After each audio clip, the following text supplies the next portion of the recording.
There's a definite trend, I think, in especially dance music. The same sort of sound that you feel like every song that comes out, there's a specific sound that you know is specific of that genre or that that decade. It's always like you know what period it's from. There's nothing new. Yeah, exactly. So that's what you're breaking. Yeah, good. And I think it's that should change in the next decade. I think. I mean, I think what it really needs is musicians working on it. To be honest, I never really manipulate stuff like this, but. What we always do obviously is it's whether go against the rules and then see what happens. I mean, obviously it's whether the public will take it, but I mean, hopefully, they will like the change, So. No, I think it's also necessary. I think definitely, you don't want the same thing over and over again. So. Are you a fan of Boys Noise? I'm not really a fan, but I know the guy. No, I think he's one of the good guys, obviously from Germany, that has a different sound, and he brings a different a genre which is you get too used to it, and he adds something different to it. I think he has this drive, that he wants. Yeah, definitely different personality. Yeah. I think he's maybe in a good position because I think a lot of the dance acts. I think, for example, a good example is Simeon Mobile Disco, how it went kind of wrong, in my opinion, with the last album. The last album, definitely. I definitely agree. But Boys Noise has, I think, because it's not maybe as big as they are or something, you can kind of do, I think you experiment more, and it has not that pressure, so I think you almost feel almost sold out. I don't know if that's bad to say. Yeah, but because... Yeah, musically, I think it's a problem when musicians try to produce. They think, okay, not what they want. Audience, we have to get on the. It's not what they want. It's what they want to hear. Yeah. And they think this is maybe what other people might like. But that's not necessarily a good thing. Cause No. You can't. I think that's when people fail most of the time. If it's a lucky incident, great, But coincidence. Yeah, then maybe. But a lot of the time, it is just like a. Yeah. No, I agree. And that's what we always try to avoid, Okay.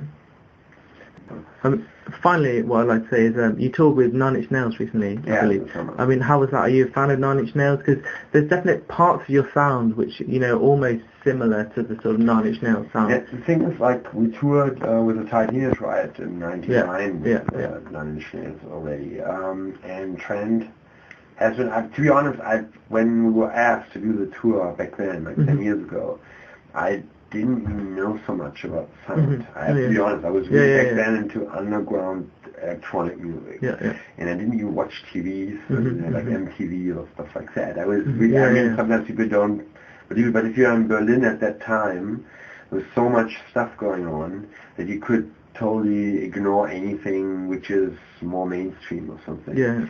So we went on the tour, and Trent has been, he openly said many times that he really loves that kind of sound that we do, like this kind of distortion, the way we put it together, the way the kind of programming works, because there's nobody else who can really do it like that. So it's a really good relationship, I think, because he spoke out about us so many times in a positive way, and a lot of people took notice, the press, and things like that. And then with the tour in the summer, he was really asking, hey, because they did the last tour with Nine Inch Nails, so he was like, hey, it would be great to also, again, play some shows together, So we were like, okay, cool. We wanted to record because we did a lot of a long tour in the spring, and then we thought, okay, maybe that will be a fun event, and it was a good atmosphere, so it's the crowd was really respectful to us, to the shows. It was a special atmosphere because people knew what Trent thinks of us and why we are on the bill and stuff. It was not like, oh, it's the support band or something. So it was a good tour. It was a lot of fun to do. Okay. One thing I'd also like to add, this is just for more of the listeners. I heard a rumour that sort of Atari Teenage Riot was banned in Berlin because they actually started riots. Is that true, or is that? Yeah, it's what is true is that I don't know if you saw the footage on YouTube. I've seen bits, but I don't know how much it is real. Yeah, I mean, when we played, there were riots and stuff. It's like, cops like beating people. It's crazy. And because we did a concert in the street. But you're never fighting for things like bad things, say, like, you know.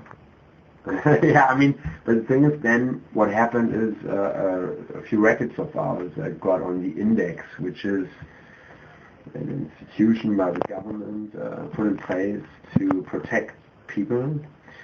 And they are, for example, in the 60s or something, Clockwork Orange. Yeah, exactly. Banned from TV. So, and our records are on that. So it can't be, that means you can't sell it. You can't sell the record. You can't play it in public on the radio. You can't even have it on iTunes or things like this. Actually, you couldn't even upload the tracks onto MySpace. I think nobody really controls that internet site so good. But for Last FM, there was definitely a problem. They get everything, from Germany, because they look, okay, no, that's on the Index, that's forbidden. So it's for us, people say, it's kind of cool. But I think it's censorship in any way. Yeah. So, but yeah, it's not that the police is following me all the time, but there was a moment. But it's the history of Germany. They're really, they didn't. A lot of people forget that after the war, the Second World War, the Nazis were defeated by the Americans and the Russians, and it wasn't really the people who brought down brought down fascism. So that and the GDR, East Germany, with all the control mechanisms and the Secret Service and things like that, there's a lot of paranoia from the authorities that they have to, I don't know, it's very different, I think, to America, for example. The way things, democracy, because it was not chosen by people themselves. The countries who won the war said you have to be a democratic country now, So it's a strange thing. You see it with these kind of small things, because a lot of people go, what's that? Like, in a European country, they can forbid a record off. Exactly. That's crazy, So, but, it shouldn't be like that. Okay, well, on behalf of Fresh Air Radio and myself, obviously, you played a wicked show. I really enjoyed it. So thank you very much. Thank you. And thank you for Edinburgh Fresh Air.